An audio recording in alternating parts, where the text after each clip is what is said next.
사도신경으로 신앙 고백 드립니다. 나는 전능하신 아버지 하나님 천재 창조주를 믿습니다. 나는 그의 유일하신 아들 우리 주 예수 그리스도를 믿습니다. 그는 성령으로 잉태되어 동정녀 마리아에게서 나시고 본디오 빌라도에게 고난을 받아 십자가에 못 박혀 죽으시고 장사된 지 사흘 만에 죽은 자 가운데서 다시 살아나셨으며 하늘에 오르시어 전능하신 아버지 하나님 우편에 앉아 계시다가 거기로부터 살아있는 자와 죽은 자를 심판하러 오십니다. 나는 성령을 믿으며 거룩한 공교회와 성도의 교제와 죄를 용서받는 것과 몸의 부활과 영생을 믿습니다. 아멘.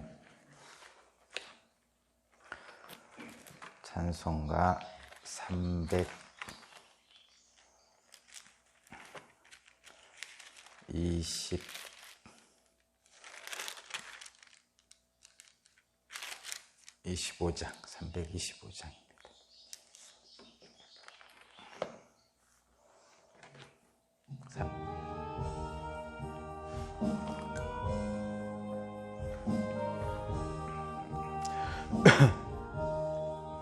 예수가 함께 계시니 시험이 오나 겁없네. 기쁨의 근원 되시는 예수를 위해 삽시다. 이 세상을 섬기며 언제나 주를 기리고 그 사랑 안에 살면서 딴 길로 가지 맙시다. 이 세상 사는 동안에 주 이름 전파하면서 무한한 복락 주시는 예수를 위해 삽시다.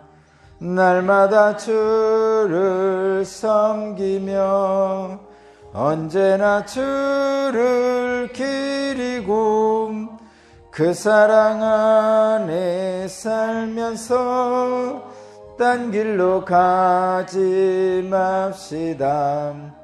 이 세상 친구 없어도 예수는 나의 친구니 불의한 일을 버리고 예수를 위해 삽시다.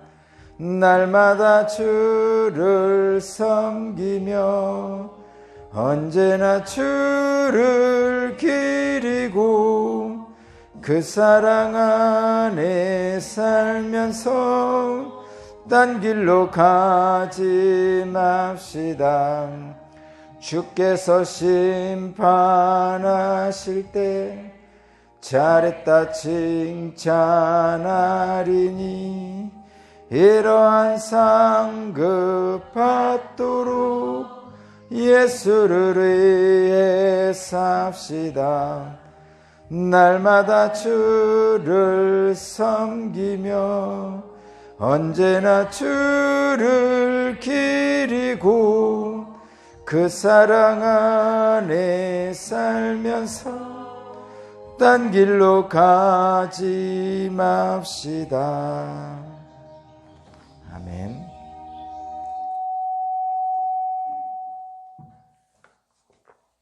오늘 주신 하나님 말씀은 출애굽기 32장 1절에서 14절입니다. 출애굽기 32장 1절에서 14절입니다. 1000번째 믿음의 가정에서 자란 온유한 성품의 배우자를 만나게 하소서. 사랑하고 존중하며 배려할 줄 아는 배우자가 되게 하소서.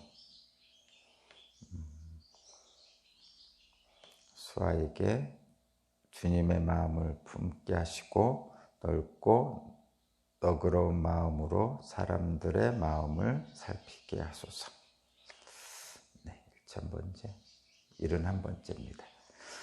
오늘 주신 하나님 말씀은 출애굽기 32장 1절에서 14절입니다. 제가 봉독합니다. 백성은 모세가 산에서 오랫동안 내려오지 않으니 아론에게로 몰려가서 말하였다. 일어나서 우리를 인도할 신을 만들어 주십시오. 우리를 이집트 땅에서 올라오게 한 모세라는 사람은 어떻게 되었는지 모르겠습니다. 아론이 그들에게 말하였다. 여러분의 아내와 아들, 딸들이 귀에 달고 있는 금고리들을 빼서 나에게 가져오시오. 모든 백성이 저희 귀에 단 금고리들을 빼서 아론에게 가져왔다. 아론이 그들에게서 그것을 받아 녹여서 그 녹인 금을 거푸집에 부어 송아지상을 만드니 그들이 외쳤다. 이스라엘아, 이 신이 너희를 이집트 땅에서 이끌어낸 너희의 신이다. 아론은 이것을 보고서 그 신상 앞에 제단을 쌓고 내일 주님의 절기를 지킵시다 하고 선포했다. 이튿날 그들은 일찍 일어나서 번제를 올리고 화목제를 드렸다. 그런 다음 백성은 앉아서 먹고 마시다가 일어나서 흥청거리며 뛰놀았다. 주님께서 모세에게 말씀하셨다. 어서 내려가 보아라. 네가 이집트 땅에서 이끌어낸 너의 백성이 타락하였다. 그들은 내가 그들에게 명한 길을 이렇게 빨리 벗어나서 그들 스스로 수송아지 모양을 만들어 놓고서 절하고 제사를 드리며 이스라엘아, 이 신이 너희를 이집트 땅에서 이끌어낸 너희의 신이다 하고 외치고 있다. 주님께서 다시 말씀하셨다. 나는 이 백성을 살펴보았다. 얼마나 고집이 센 백성이냐. 이제 너는 나를 말리지 말아라. 내가 노하였다. 내가 그들을 쳐서 완전히 없애버리겠다. 그러나 너는 내가 큰 민족으로 만들어주겠다.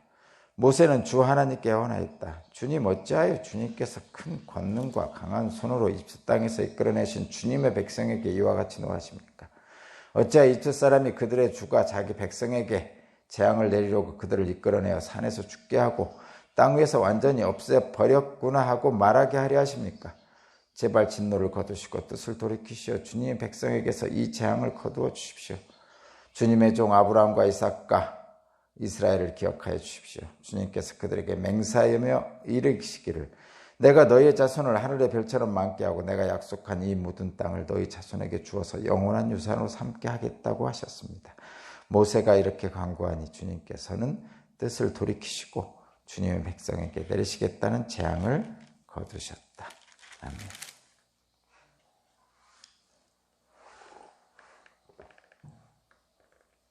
오늘 말씀의 제목은 금송아지 사건입니다. 금송아지 사건. 금송아지 사건. 이 출애굽기 32장을 보면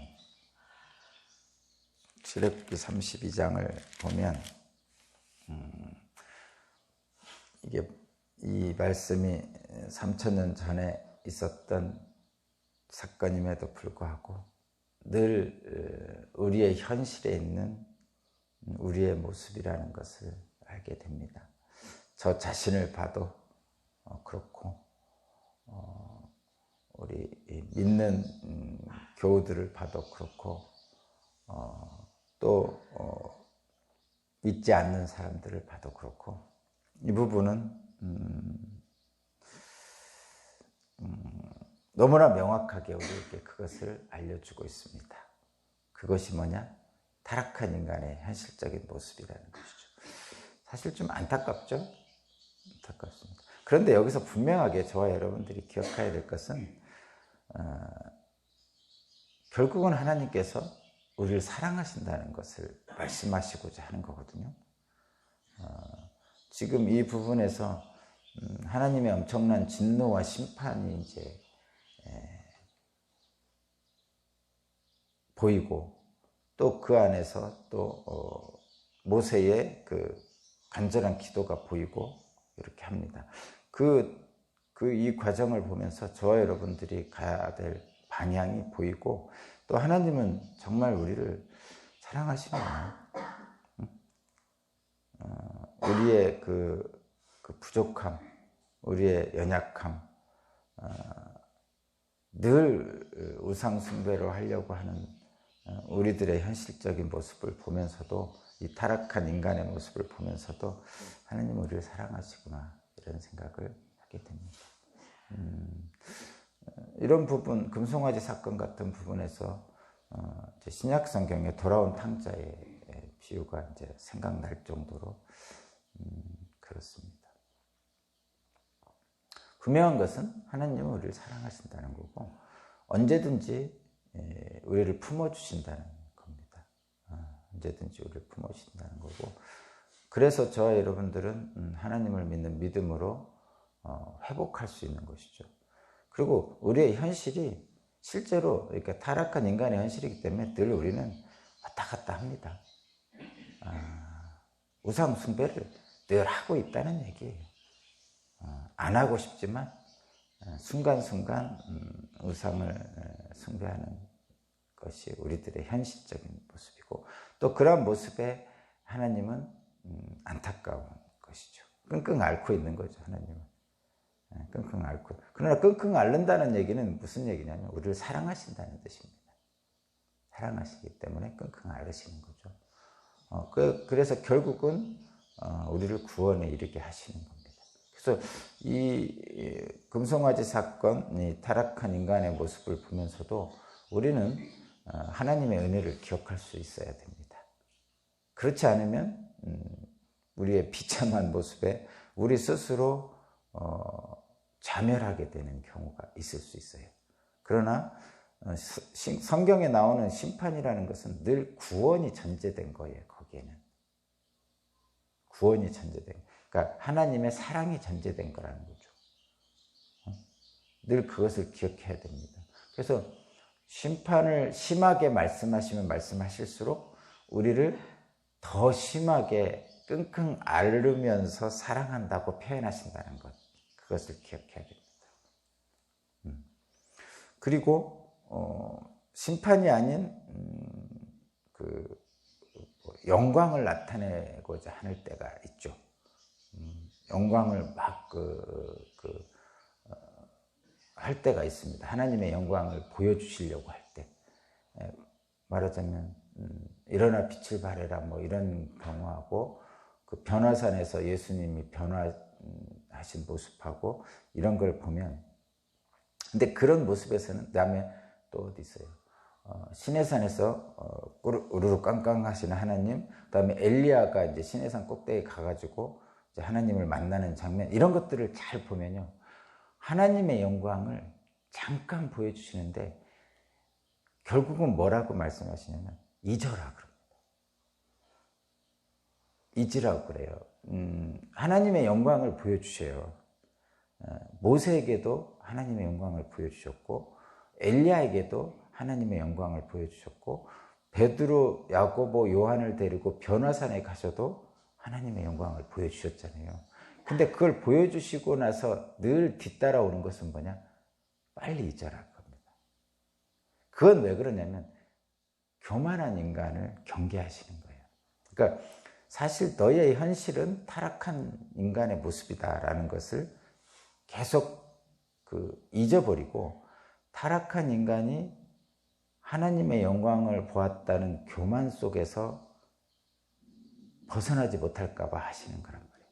그래서 결국은 모세에게 시내산에서 하나님의 등만 보여주시고 아무것도 안 보여주시는 이유, 그 다음에 엘리야에게 그 천둥과 번개 속에서 보여주시지 않으시고 그 다 끝난 다음에 세미한 음성 속에서 보여주신 이유, 그 다음에 변화산에서 베드로, 야고보, 요한에게 그 변화산에서 모세와 엘리야와 예수님이 그 변화된 그 천국과 같은 모습을 보여주셨을 때 베드로가 그랬잖아요.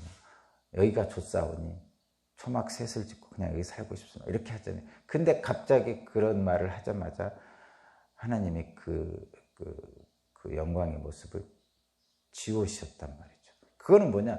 너희가 지금 살 곳은 여기가 아니다는 얘기예요. 그럼 어떻게 하라는 거예요? 예수님이 그랬잖아요. 제자들을 파송하셨잖아요. 가라 세상으로. 세상으로. 비록 너희들이 타락한 모습이지만 내 제자가 되기로 했으니 제자로서 저 타락한 세상에 나가서 살아라, 이런 뜻입니다. 결과적으로. 그럼 결과적으로 그렇게 살면 뭐가 된다는 거예요? 너희들 타락한 인간이니까 타락한 상태로 살겠지. 그러나 나를 기억하여라. 그렇게 말씀하시죠, 예수께서. 그래서 예수님을 기억하는 그 순간 다시 그 하나님의 영광을 보게 되는 거죠. 그래서 타락한 인간이 하나님의 영광을 봄으로써 타락한 상태로 살지 않을 수 있는 것, 그것을 그렇게 표현하잖아요. 인간으로 태어난 보람을 느끼며 사는 것. 그러니까 하나님이 인간을 마지막 날 창조하셨잖아요. 그리고 보시기에 좋았더라 하셨던 그 보시기에 좋았더라 하는 인간의 모습을 보여주며 사는 것. 그것이 이제 우리의 구원의 현실을 나타내는 거죠. 그렇게 가는 거예요.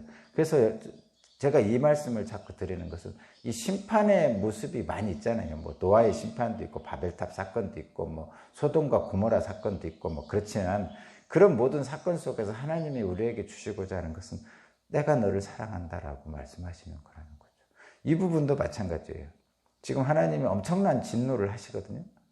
근데 진노를 하는 것은 그냥 하나님 그 단순하게 그냥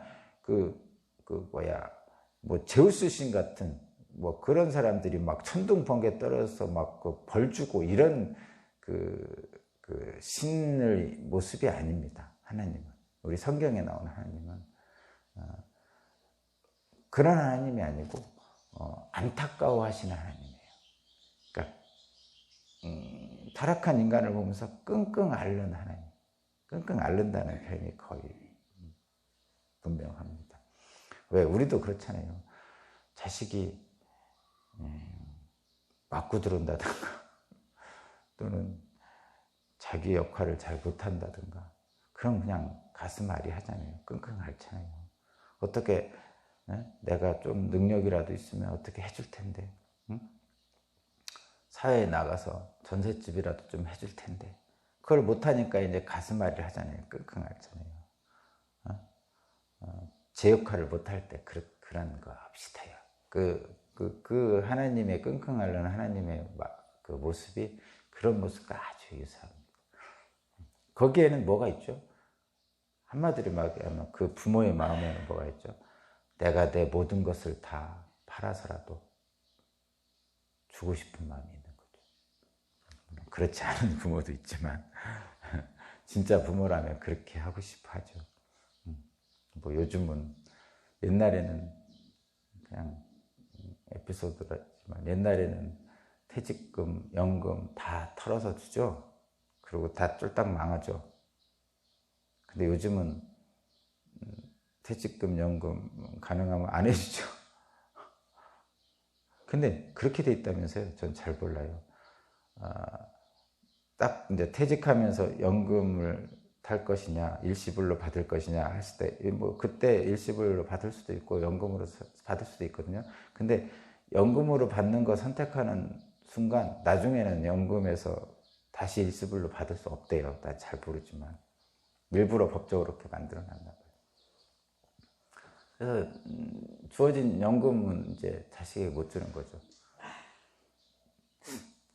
그 연금을 보증 삼아서 담보 삼아서 대출 받을 수 있나? 그건 잘 모르겠어요. 그렇지만 어쨌든 아예 없애버린 거예요. 그러니까 두 가지가 있죠. 자식이 어렵다고 그러면 내 연금이든 가지고 있는 집이든 내 뭐든 다 털어서 주고 싶은 마음, 또 요즘은 하도 좀 세상이 어수선하니까 최소한 연금만큼은 주지 마라 뭐 이런 말들도 떠들고 그러는데 두 번째보다는 첫 번째가 진짜 사랑이죠. 물론 연금까지 다 털어주고 가난하게 사는 분들 봤잖아요. 우리 주변에도 있잖아요. 그래도 저는 그냥 그렇게 줄 것 같아요. 그죠? 굳이 달라고 하면 그렇지 않나? 모르겠네요. 여러분 알아서 선택해서 하십시오. 어쨌든 제가 이 말씀을 자꾸 드리는 것은 이 하나님의 사랑이 심판이라는 자꾸 얘기하는데 이게 겁낼 필요 없다는 얘기를 하는 거예요. 근데 겁낼 필요 없다는 얘기는 그렇다고 해서 하나님을 경외하지 말라는 건 아니죠. 하나님을 경외하고 두려워해야 돼요. 그렇지만 이 심판에 너무 겁내서 막 삶이 위축되고 그럴 필요는 없다는 얘기예요. 여기에서 분명히 저와 여러분들은 하나님의 사랑을 볼 수 있어야 돼요. 그러나 우리가 잘못하고 있는 것은 돌이킬 수 있어야 되죠. 하나님의 사랑을 돌이킬 수 있어야 돼요. 그래서 돌아온 탕자가 분명히 잘못을 했는데 아버지께로 안 돌아오면 최악이죠, 그게. 돌아온 탕자에 비해서 최악은 뭐냐면 안 돌아오는 게 최악이에요, 무조건. 느꼈든 안 느꼈든 안 돌아오는 게 최악이거든요. 이런 심판의 말씀을 들을 때도 마찬가지예요. 돌아오면 나머지는 다 잊혀지는 거예요.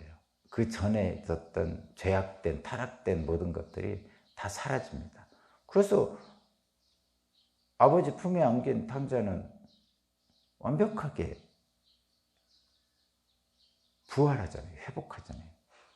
그러니까 우리는 다른 거 아무것도 없습니다. 그냥 우리는 탕자지만 돌아가는 거예요. 그게 핵심입니다. 돌아갔느냐 안 갔느냐 이게 핵심입니다. 나머지는 다 다른 거예요. 그 과정일 거예요. 수단일 뿐입니다. 오늘 본문에서도 그걸 여러분들이 꼭 명심하고 행했으면 좋고요. 근데 이제 그 과정을 우리의 그 타락한 인간의 마음의 과정을 여기서 아주 적나라하게 보여줍니다. 한번 볼까요? 한번 봅시다. 1절을 보면 이렇게 말씀하고 있죠. 백성은 이스라엘 백성이에요. 지금 산 밑에 있는 이스라엘 백성이죠. 지금 산 위에는 모세가 하나님을 만나서 십계명도 받고 성막 짓는 방법도 알려받고 막 이렇게 하고 있는 중이에요. 근데 이 모세가 산에 올라간 지 한참 됐는데 안 내려오는 거예요. 이 백성들의 상태가 뭐예요, 지금? 지금 광야에 나왔잖아요. 물론 뭐 홍해를 가르고 뭐 별이 엄청난 기적들을 다 경험했어요. 만나도 막 별이 경험했는데 지금 광야란 말이에요. 광야는 건조한 곳이 땅이에요. 인간이 살 수 없는 땅이에요. 그런데 한 달이 되도록 안 내려와요. 잠깐 갔다 온다고 그랬는데. 그러면 이 백성들은 지금 누구를 보고 따라왔냐면, 물론 우리는 지금 하나님이 인도하심을 보고 따라왔다가 다 알죠. 근데 이 사람들은 모세를 보고 따라온 거죠. 그러니까 하나님은 보이지 않는데 모세 뒤에 있는 하나님은 생각하고 있죠. 이 사람들도, 이 백성들도 지금. 모세 뒤에 있는 하나님은 생각하고, 뭔지 모르지만 모세 뒤에 엄청난 분이 계신 거예요. 그것이 옛날 조상들이 섬겼던 아브라함, 이삭, 야곱이 섬겼던 하나님인 것을 인식하고 있어요. 그런데 보이지 않아. 근데 보이는 것은 모세뿐이에요. 모세의 지팡이가, 그래서 맨날 우리도 요즘도 지팡이 하고 있잖아요. 응? 하나님이 주신 지팡이. 보이는 그 지팡이가 중요한 거예요, 지금 이 사람들에게. 근데 보이는 모세가 안 보이기 시작합니다. 놀이터에서 놀고 있는데 뒤에 앉아있던 엄마가 갑자기 보니까 안 보이기 시작합니다. 그때부터는 이 놀이터에서 노는 아이는 불안해서 놀 수가 없어요. 앞에 내가 제일 이뻐하던 또는 제일 멋있는 그 친구하고 정말 재밌게 놀고 있는데 뒤에 엄마가 없으면 그때부터는 그 재밌는 놀이가 아무 재미가 없어요. 그러다가 한 번 보고 두 번 봤는데도 없어. 세 번째 봤더니 또 없어. 그때부터는 울기 시작하죠. 그것과 비슷해요. 그러니까 이 시내산 밑에 있는 백성들은 지금 불안해 죽겠어요. 한번 읽어볼게요. 32장 1절. 백성은 모세가 산에서 오랫동안 내려오지 않으니 아론에게로 몰려가서 말하였다. 일어나서 우리를 인도할 신을 만들어 주십시오. 우리를 이집트 땅에서 올라오게 한 모세라는 사람은 어떻게 되었는지 모르겠습니다. 네? 우리를 이집트 땅에서 올라오게 한 모세라는 사람은 어떻게 되었는지 모르겠습니다. 지금 이 모세를 통해서 하나님을 만나고 있는 거예요. 근데 이 모세가 사라졌어요. 근데 모세 뒤에 있는 하나님을 따라해야 되는데 그 모세 뒤에 있는 하나님도 사라진 거죠. 원래 하나님은 안 보이시잖아요. 그래서 뭐라고 요청해요? 우리에게 신을 만들어 주십시오. 그럽니다. 신을 만들어 주십시오. 이렇게 얘기해요. 물론 누군가를 찾아갔는데 그게 아론이죠. 뭐 당연히 아론이겠죠. 그렇게 얘기합니다. 그러면 거듭 말씀드리지만 여러분, 왜 사람들은 우상을 만들까? 저와 여러분, 저도 그렇고 여러분도 그렇고 우상이 다 있어요. 기독교인 우상이 없다고 그러는데 우상 섬기지 말라는 10계명 1, 2, 3 뭐 이런 것들 때문에 그런 거 안 한다고 막 하지만 실제로 우상이 없는 사람이 어디 있어요? 다 있어요. 다 있어요. 그것을 겉으로 드러내고 하지 않을 뿐이지. 우상이 있는 이유는 뭐냐면 불안 때문에 그래요. 모세가 사라져서 안 보이는 거예요. 하나님은 보이지 않고. 그러니까 늘 뭐로 바꾸는 거예요? 보이는 하나님으로 바꾸는 거죠. 그것이 우상입니다. 어떻게 보면 그래서 십자가도 우상이라 해서 십자가도 없애버리는 교회도 있죠. 어떻게 보면 교회 건물 자체가 우상이 되는 경우도 있고, 그래서 교회 건물 자체를 안 만드는 교회도 있고, 그죠? 어떤 데는 목사님이 우상인 경우도 있고, 어떤 때는 권사님이 우상인 경우도 있고, 뭐 그렇습니다. 그래서 우상을 만드는 이유, 우상이 없는 사람이 없습니다. 그리고 우상을 자꾸 만드는 이유는 뭐냐면 불안 때문이에요. 보이지 않는 하나님, 보이지 않는 모세, 갑자기 광야에 놓여 있는 인간들, 불안합니다. 그래서 뭐냐? 보이는 우상을 만들어 달라고 하는 거예요. 우리를 인도할 신을 만들어 주십시오 하고 아론에 가서 요청합니다. 그래서 보이는 우상을 만듭니다. 그런데 만드는데 어떻게 만드냐면, 자 보세요. 2절, 아론이 그들에게 말하였다. 여러분의 아내와 아들, 딸들의 귀에 달고 있는 금고를 빼서 나에게 가져오십시오. 그랬어요? 그랬더니 3절, 모든 백성이 저희 귀에 단 금고를 빼서 아론에게 가져왔습니다. 가만히 생각해 보면 돈 버는 방법 간단합니다.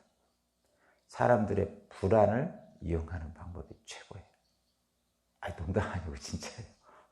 현실에서도 마찬가지입니다. 돈 버는 방법 두 가지. 첫 번째, 사람들의 허영을 이용하는 방법. 두 번째가 아니라 그거보다 더 큰 거, 사람들의 불안을 이용하는 방법.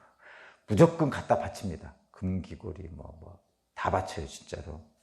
진짜로 다 바쳐요. 불안하면요, 뭐는 안 하겠어요, 솔직히. 그래서 보이스피싱에 가장 제일 많이 하는 게 뭐예요? 자녀들이 다쳤다, 자녀들이 힘들다. 그런 부모님들은 옆집에서 돈을 꿔서 다 보냅니다. 이 우상 숭배도 똑같아요. 이 불안 때문에 하는 거예요. 그래서 어떻게 해서 만듭니다. 금기골이 다 바치죠. 그래서 결국 그거 가지고 만들어요. 4절 보세요. 그것으로 거푸집에 금을 녹인 금을 해서 상을 만들었죠. 그러고서 말하는 거예요. 뭐냐?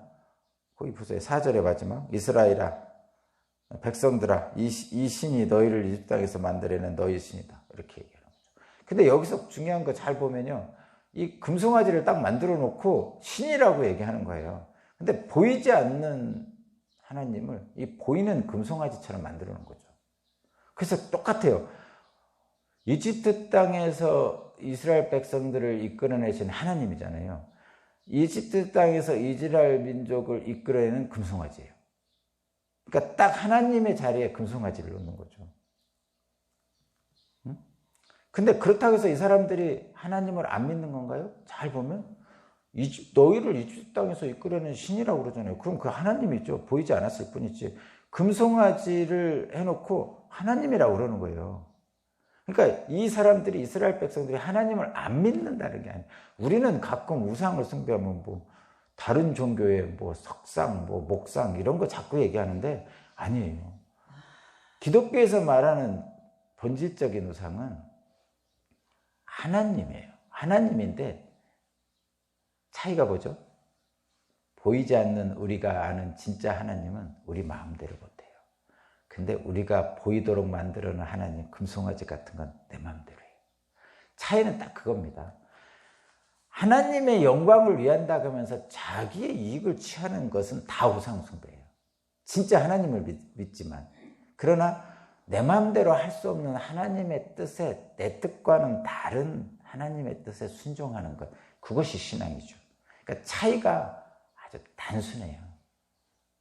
하나님을 믿는 것 똑같습니다. 뭐 우상을 숭배하는 기독교인 중에 저와 여러분 중에 우상을 숭배하는 자나 실제로 우상을 숭배 안 하는 자나 여기서 두 부류가 있는데 두 부류가 다 왔다 갔다 해요.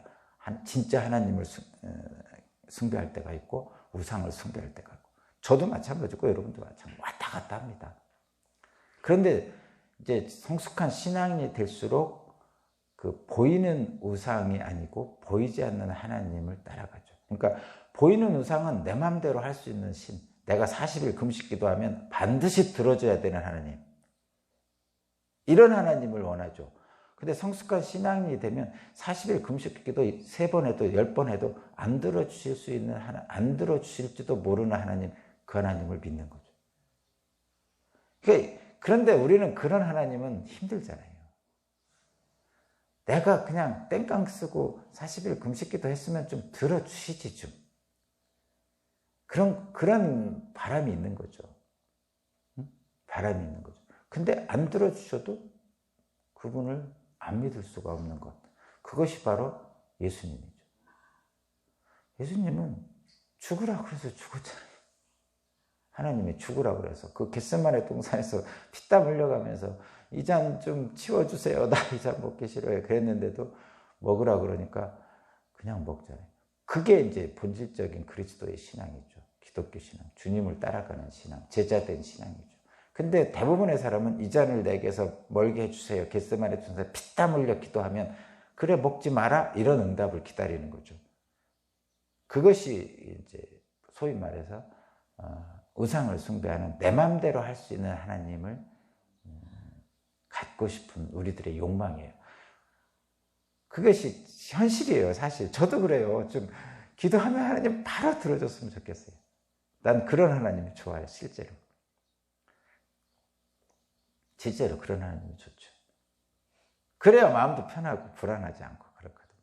근데 이 우상을 만든 이 사람들도 마찬가지거든요, 지금.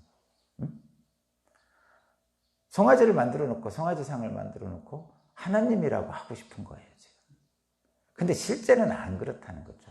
그걸 얘기해 주는 거예요. 그리고 어떡하죠? 여기 5절, 6절을 보면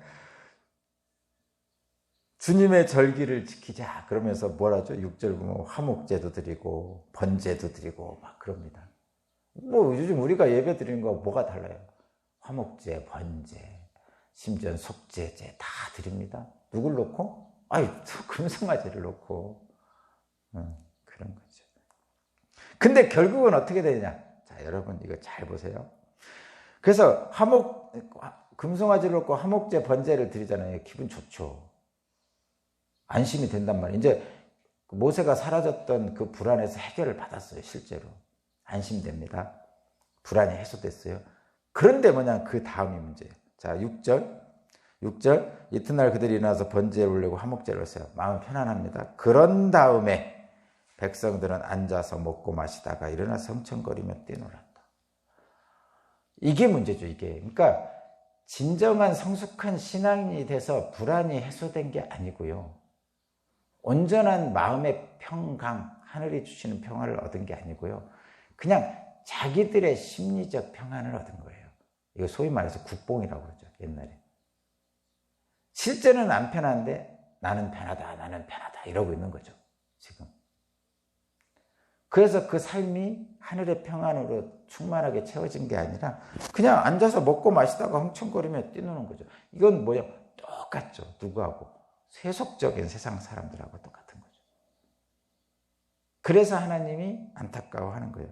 그래서 7절에서 하나님이 바로 모세에게 말씀하시죠. 뭐라고요? 어서 내려가 보아라. 네가 이집트 땅에서 이끌어낸 너희의 백성이 타락하였다. 이렇게 말씀. 그러니까 모세에게 빨리 내려가라 이런 얘기죠. 이거 하나님의 사랑의 말씀이죠. 빨리 내려가서 좀 쟤들 좀 수습 좀 해봐 이런 말씀이잖아요. 그래서 모세가 내려가서 수습을 하죠. 근데 여기에서 우리가 이제 주목해야 될 것은 이 너의 백성이 타락하였다 그러잖아요. 7절의 마지막에 너의 백성이. 근데 원래 하나님의 백성이죠.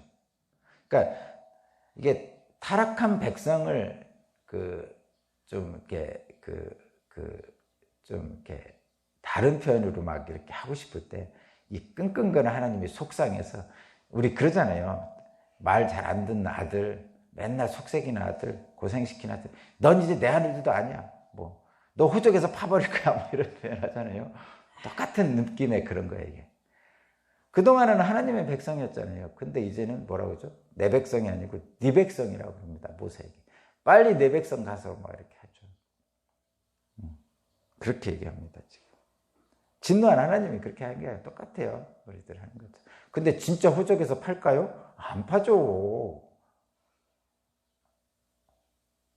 안 파는 것이 진짜 부모의 마음이고, 요즘 세상을 보니까 좀 파내는 부모도 있긴 있더라고요. 그러니까 늘 얘기하는 게 이거예요. 부모가 나를 사랑하지만 우리 부모보다 나를 더 사랑하신 하나님. 하나님은 안 변하시죠. 실제로 안 변합니다. 우리가 지옥에 가도 지옥에까지 오셔서 우리를 구하시는 분이에요, 실제로. 자, 그리고 마지막에, 요 마지막을 보면서 해야 돼요. 모세는 그런 백성들을 보면서 하나님께 기도합니다. 살려달라고. 근데 뭐 어떻게 기도하죠? 그 11절을 보면요. 모세는 주 하나님께 애원하였습니다. 당연히 애원하죠. 주님, 어찌하여 주님께서 큰 권능과 강한 손으로 이집트 땅에서 이끌어내신 주님의 백성에게 이와 같이 하십니까? 주님의 백성이라고 하잖아요. 지금 하나님은 진노하셔서 네 백성이라고 그랬는데 지금 모세는 주님의 백성이에요. 자, 이 부분에서 저와 여러분들이 해야 될 일. 사실 금송아지를 만드는 것은 모든 인간이 다 합니다. 안 하고 싶지만. 그럴 때 첫 번째, 나 자신은 어떻게 해야 되냐? 다시 하나님께로 돌아가야죠. 분명한 거죠. 그것을 왔다 갔다 하다가 하나님께 돌아간 것이 더 많아지는 때, 금송아지를 만드는 것보다 하나님께 더 나아가는 것이 50대 50이 넘어서 하나님께 나아간 것이 더 많을 때, 그때 우리는 참된 그리스도의 제자의 모습으로 충만한 기쁨을 누릴 수가 있죠. 그런데 두 번째는 뭐냐? 나가 문제가 아니고 금송아지를 숭배하는 자녀들, 남편, 아내 또는 형제 또는 이웃, 넓게 가면 이웃들, 남들, 내가 모르는 믿지 않는 사람 어떻게 할 것이냐? 뭐 여러분은 자녀들이라고 해도 됩니다. 모세처럼 기도해야 되죠. 모세처럼. 어떻게? 진노하는 하나님 앞에서, 네 백성이라고 하는 하나님 앞에서 주님의 백성이라고 하면서 기도하는 거죠. 그것이 사실은 목사님의 가장 큰 사명이죠. 교인들을 위해서 기도할 때. 마찬가지예요. 근데 여러분도 여러분 자녀를 위해서 기도하고 주변에 있는 속회원들을 위해서 기도하고 할 때 똑같이 하는 거예요. 주님의 백성. 그러면서 무엇을 기대해서 기도하죠? 주님께서 약속하셨잖아요. 13절입니다. 주님의 종 아브라함과 이삭과 이스라엘, 여기 이스라엘은 야곱이에요. 그러니까 아브라함과 이삭과 야곱을 기억하여 주십시오. 주님께서 그들에게 맹세하여 이르기를 내가 너희의 자손을 하늘의 별처럼 많게 하고 내가 약속한 이 모든 땅을 너희 자손에게 줘 영원한 유산으로 함께 하겠다고 약속하셨습니다. 이 약속을 붙들고 기도하는 거죠. 그럼 저와 여러분들은 뭐를 붙들고 기도하죠? 이 사람들, 이거는 이스라엘 사람들에게 하는 얘기잖아요. 우리는 예수님의 이름으로 기도하는 거죠. 나 예수님 믿습니다. 예수를 믿으면 하나님의 자녀가 되게 해주신다고 하셨잖아요. 그러면서 기도하십시오. 그러면 됩니다. 자, 오늘도 주님 안에서 평강을 누리시기 바랍니다. 하나님 감사합니다. 하나님을 믿는 믿음의 마음으로 우리를 이끌어 주실 줄로 믿습니다. 감사드리며 예수 그리스도 이름으로 기도합니다.